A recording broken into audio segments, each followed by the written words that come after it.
Hi guys, I am Jerwin Danlag. I will show you how to create Python program.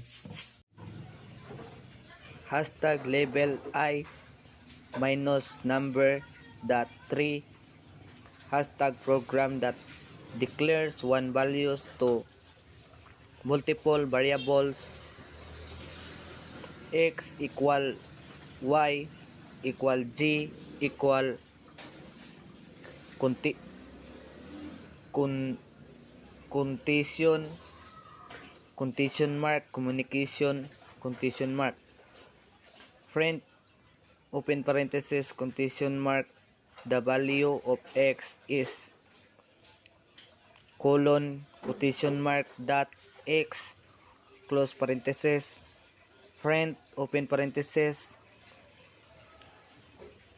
quotation mark the value of y is colon quotation mark dot y close parenthesis friend open parenthesis quotation mark the value of g is colon quotation mark dot g close parenthesis.